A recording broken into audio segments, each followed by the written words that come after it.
obvious and lasting impact is the use of Arabic numerals. And in this Spanish Latin text, which dates from around about 986 AD, we have the first example of Arabic numerals written in Europe. Here they are. 1, 2, 3, 4, 5, 6, 7, 8, 9. Imagine trying to do something like multiplication with Roman numerals. Once the numbers get above a certain amount, they are ridiculously unwieldy. This new, agile numerical system made everyday things like bookkeeping and accounting more accessible. Mathematics developed, and the construction of complex architectural projects became much easier.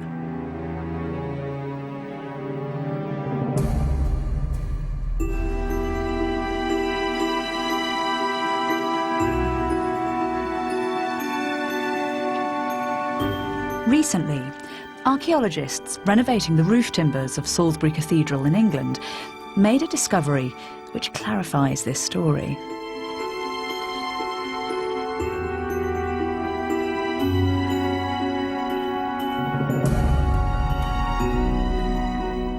On some of the beams that support the roof, there are a series of numbers that were carved in around 1200 AD when the cathedral was built. Now, that's a 3, and obviously it's familiar to us today, but in its time, it was a curious and progressive symbol. At this time, everyone in England was still using the clunky old Roman numerals, but here in the rafters of one cathedral, a new trend appears to have caught on. These numbers, the numbers that we use today, the fact that they're here is proof that the ordinary craftsmen who carved them benefited from an explosion of knowledge that started in Arabia and spread through Europe via Islamic Spain. And the travellers from Toledo brought more than just practical knowledge back to England.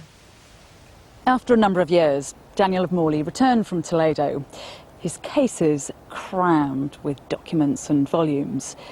And when he arrived in England, he made an appointment to hand this precious booty over to his patron, who was a bishop. This benefactor was one of a team of scholars who wanted to establish their town as a centre of learning. And the name of the town was Oxford. The universities that were founded in Paris, Bologna and Oxford at this time based their new curriculum on the radical ideas which were pouring out of Toledo. One of Daniel of Morley's compatriots, a man called Adelard of Bath, published this volume just after he got back from Toledo. It's a collection of 76 very basic questions, like why is the sea salty? Why are there tides? How does the globe hang in the air? And do animals have souls? The questions are seemingly simple, but they embody a new spirit of rational inquiry, where a blind faith in God is challenged. And Adelard of Bath admits his debt to the Muslims in pursuing this line of inquiry. He writes, "From the Arabs I have learnt one thing, to lead by reason. I will detract nothing from God, but very carefully listen to the limits of human knowledge. Only where this utterly breaks down should we refer things to God."